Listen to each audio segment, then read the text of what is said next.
Dua sisi malam ini hadir dengan tema Prabowo ketemu Mega, PDIP masuk istana. Dengan narasumber politisi Partai PDI Perjuangan, Ferdinand Huta Heian.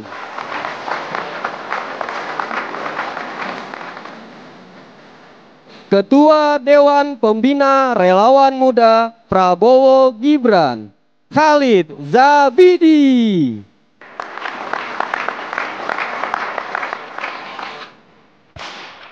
Wakil Ketua Umum Jokowi Mania, Andi Azwan.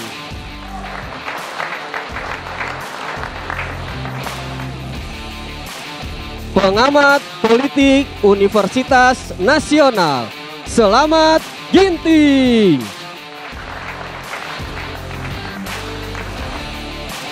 Dan inilah pembawa acara kita malam ini, Arif Fadil dan Aditya Nugroho.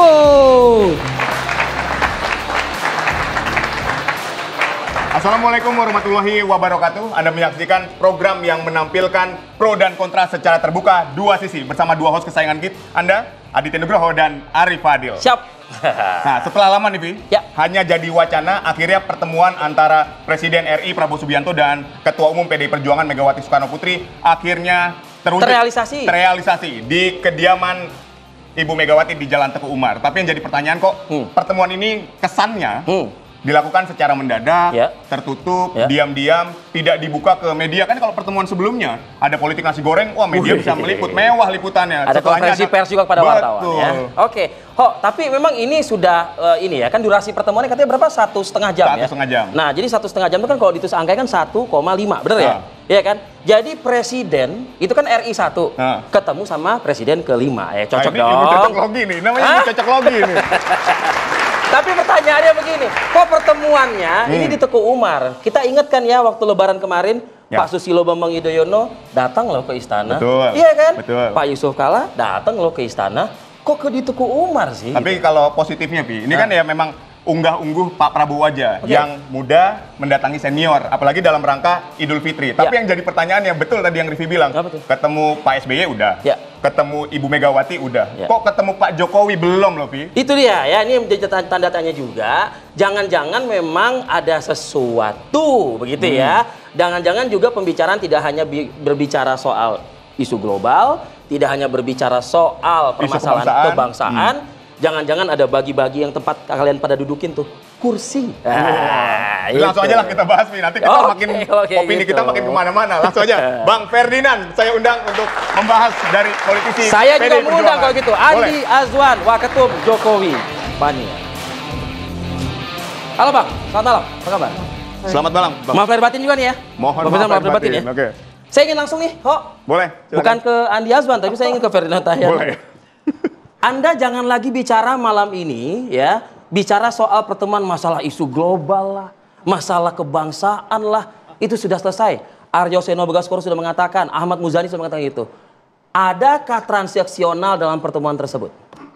Baik, terima kasih. Saya tuh poin aja nih. Langsung ditembak ya. Saya tuh poin aja. Ini pertanyaannya tanpa basa-basi nih. Tapi saya mau menjelaskan demikian ya. Jadi begini, pertemuan antara Pak Prabowo dengan Bu Mega itu tentu ada landasannya. Landasannya adalah yang pertama beliau berdua adalah sahabat baik selama ini. Yang kedua adalah bahwa momennya Lebaran itu dijadikan sebagai momen untuk mempertemukan keduanya karena beberapa kali tertunda. Dan yang berikut adalah bahwa Bu Megawati adalah sosok yang sangat diperhitungkan dalam kancah politik nasional maupun kancah politik global.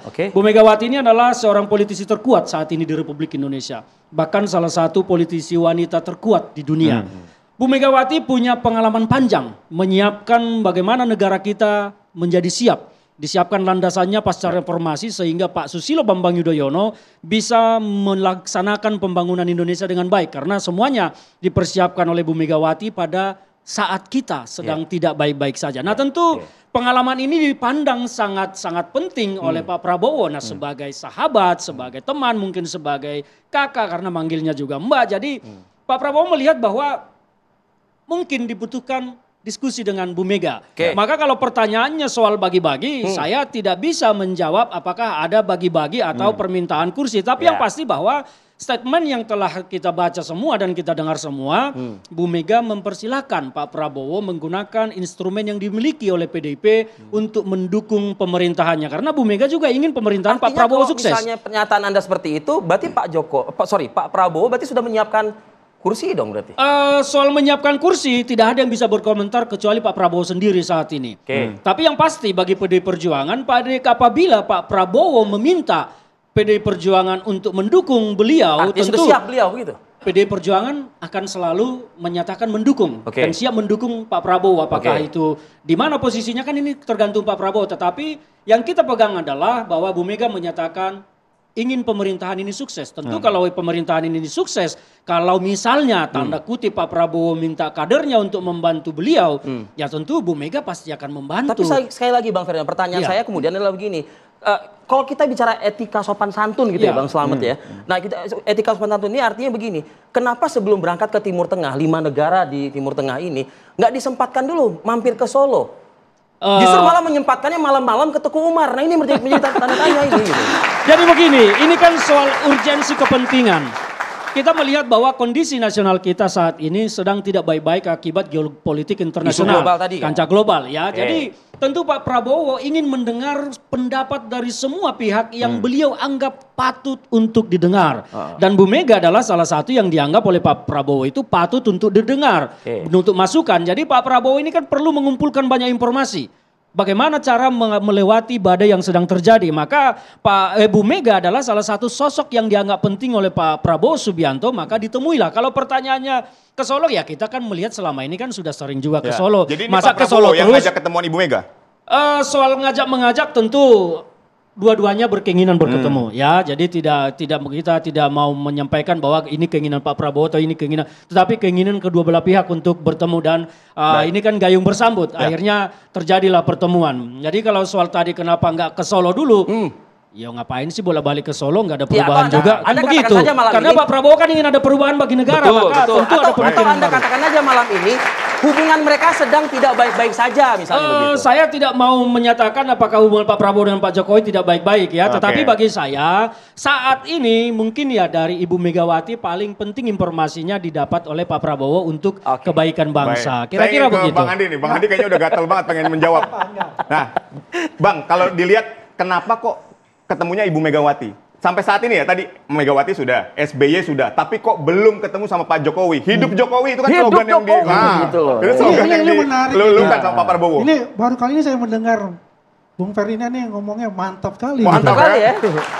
Boleh biasanya ini kan mencari-mencari itu. Ya.